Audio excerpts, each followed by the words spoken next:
Hey everybody, welcome to my channel. Growing up in the 70s, we watched a lot of Disney movies in our house. And ask anybody who's ever seen the Disney movies that were made in the 60s and 70s and they will tell you, young Kurt Russell was in his fair share of those movies. In fact, I have even read that Walt Disney's last words were Kurt Russell. Although, in doing a little bit of research on the internet, it seems that this is a bit of a stretch to the truth. In actuality, Kurt was a contract actor at the time and was on the set of Universal Studios filming a Western television show the day that Walt Disney died. You see, Walt Disney was always looking ahead and thinking about future projects, and this was no exception when he died at the age of 65.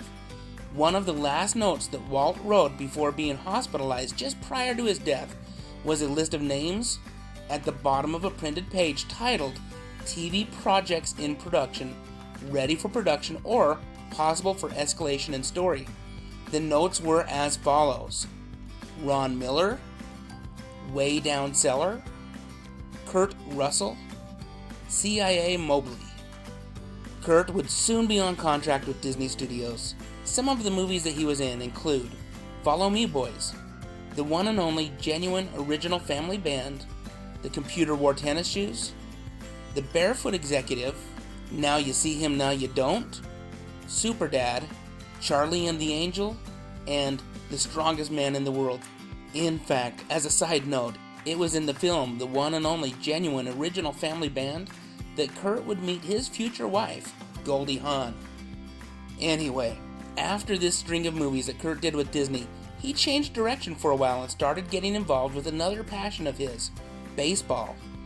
Kurt would play minor league baseball for a few years before suffering an injury while playing for the El Paso Sun Kings, where he was attempting to turn a double play when a runner hit him, tearing Russell's rotator cuff and basically ending his baseball career.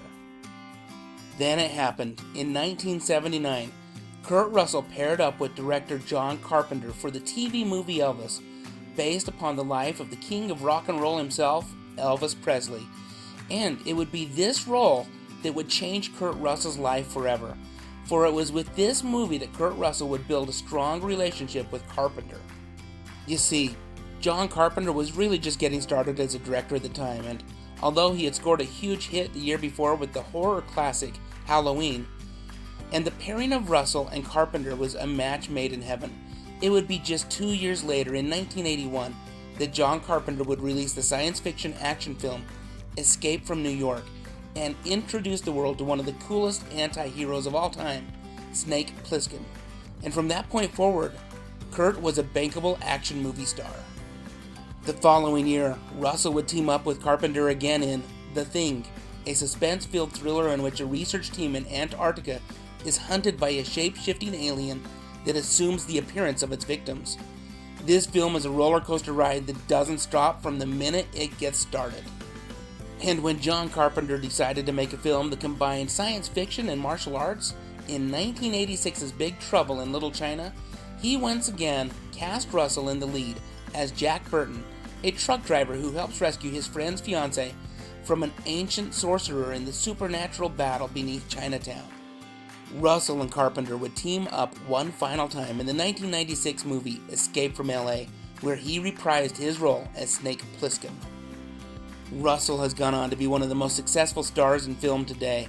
While he can still be seen in the occasional action movies such as Quentin Tarantino's Western The Hateful Eight, he isn't above doing a family-friendly movie now and then.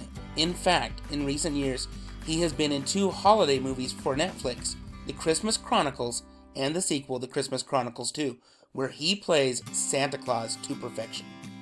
Here's young Kurt Russell in 1965 on Gilligans Island in an episode from the first season where he plays a kid that the castaways find living in the jungle. It's perhaps the first role I ever remember seeing him in. Now, I was too young to see this when it originally aired, but Gilligan's Island always seemed to be in syndication and was always on TV when I was a kid. I love looking back and seeing how his career has evolved over time. He's definitely one of my favorite actors. What are your thoughts? Do you have a favorite film that Kurt Russell has starred in? I personally love everything he ever did with John Carpenter, but I've got to say, his portrayal of Wyatt Earp in Tombstone was near perfect. I look forward to reading your comments. Also, I would definitely appreciate it if you would consider subscribing to my channel where I talk about the movies, TV shows, and music that I loved while growing up in the 70s and 80s. Thank you so much for watching. Stay safe out there, and have a great day.